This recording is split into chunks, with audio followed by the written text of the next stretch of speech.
Hello students, welcome to Reddit study flight YouTube channel. आज हम यहाँ पर बात करने वाले हैं class 10th history chapter 1 the rise of nationalism Europe का जो बहुत ही अच्छा टर्म है। एक वर्ड को यहाँ पर एक्सप्लेन करने वाला टॉपिक नहीं है ये एक वर्ड है, हार्बिंगर ऑफ लिबर्टी। आप देख रहे हो यहाँ पर हार्बिंगर ऑफ लिबर्टी। इस वर्ड को हम लोग यहाँ पर समझेंगे, है ना। हालांकि कोई टॉपिक नहीं आता है, वर्ड है, और पर इस वर्ड का आपको जो मीनिंग है वो समझ में आना चाहिए, है ना। पहला पॉइंट तो ये होता है कि इस वर्ड का मीनिंग क्या है, ये वर्ड किसके लिए यूज हुआ है, और ये वर्ड किन किन चीजों को डिटेल कवर किए हुए, मतलब समझा क्या, ये समझाना क्या चाहता है इस वर्ड को लेकर।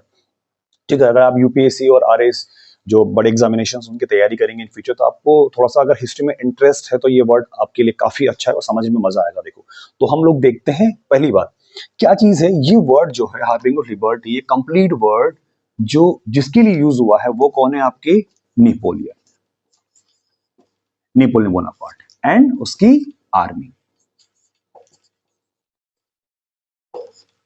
तो आपको ध्यान रखना है कि आपके जो हार्बिंगर ऑफ लिबर्टी जो वर्ड है, तो एमसीक्यूज में आने के चांस होते हैं कि हार्बिंगर ऑफ लिबर्टी जो है वो किसके लिए गिवन है।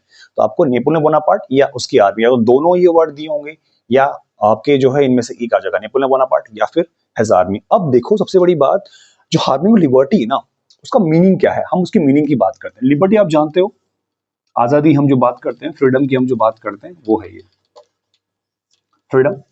ओके, बहुत आसान है। हार्बिंगर की बात करते हैं, इस वर्ड को समझना है। ये वर्ड अगर आपको इजीली समझ में आ जाता है तो बहुत अच्छी बात है, आपको चीजें इजीली क्लियर हो जाएगी।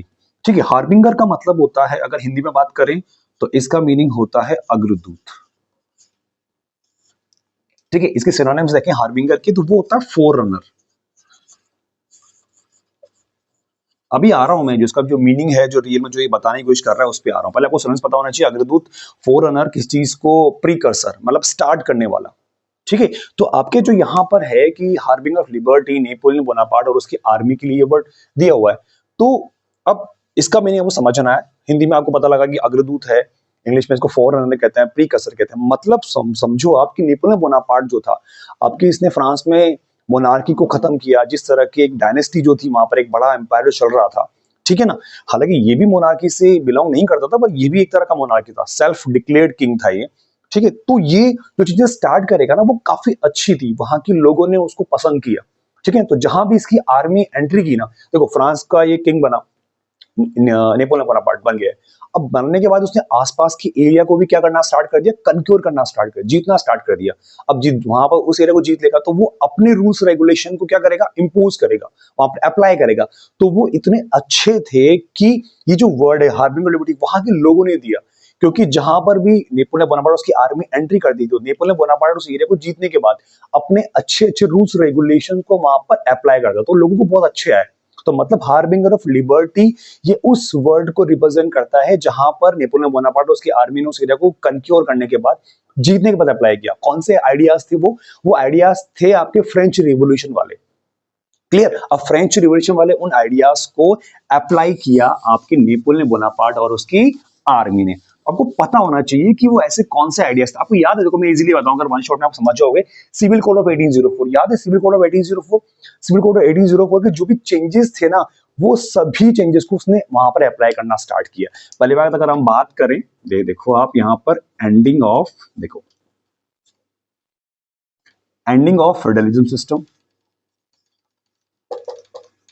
ये जो जमींदारी सिस्टम है उसका एंड किया उसने। ठीक है, उसने मैन्यूरियल ड्यूज को हटाया उसने वहां पर। उसने जो था लोगों को क्या दिया बेटा, secure the right to property.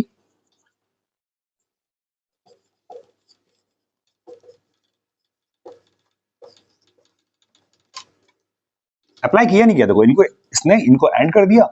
उसने वहां पर लोगों को राइट टू प्रॉपर्टी, जो उनके पास प्राइवेट प्रॉपर्टी होती है, उसको उसने राइट दिया कि हाँ आपकी ये सिक्योर रहेगी, मैं इसे अपने एम्पायर में या अपने कंट्रोल में नहीं करने वाला। और उसने सब जगह पर यूनिफॉर्म लॉस को अप्लाई करा है कि जो भी सोसाइटी है, जो सोशल हिरार्की है, जो सोशल ऑर्डर है, सभी लोग बराबर हैं, उसके सेम एक जैसे रूल्स होंगे सभी के लिए। तो हार्बिंगर ऑफ लिबर्टी जो वर्ड है नेपोलियन बोनापार्ट और उसकी आर्मी के लिए यूज हुआ है। क्यों यूज हुआ है, क्योंकि उसने फ्रेंच रिवॉल्यूशन के जो आइडियाज थे, है ना, जो लिबर्टी वाले और नेशनलिज्म वाले आइडियाज को आगे बढ़ाया। ठीक है, जिस भी एरिया को जीतता गया, और वो आइडियाज काफी अच्छे थे, वो चेंजेस काफी अपडेट्स वाले थे, बहुत अच्छे पसंद आए। तो वहां के लोगों ने इसको नेपोलियन बोनापार्ट उसकी आर्मी के लिए harbinger of liberty word use किया गया है। आप इसको बोल सकते हो आजादी के देवदूत, हम अगर हम कहें, ठीक है, एंजल्स ऑफ लिबर्टी, आजादी को लाने वाले देवदूत है। आजादी कैसी थी ये वाली, ये सब फ्रीडम जो उनके पास आ रही है ना, वो नेपोलियन बोनापार्ट ने ही वहां पर अप्लाई करना स्टार्ट किया। इसीलिए नेपोलियन बोनापार्ट और उसकी आर्मी के लिए हमने हार्बिंगर ऑफ लिबर्टी ये वर्ड यूज किया है। आई होप आपको समझ में आया होगा अच्छे से।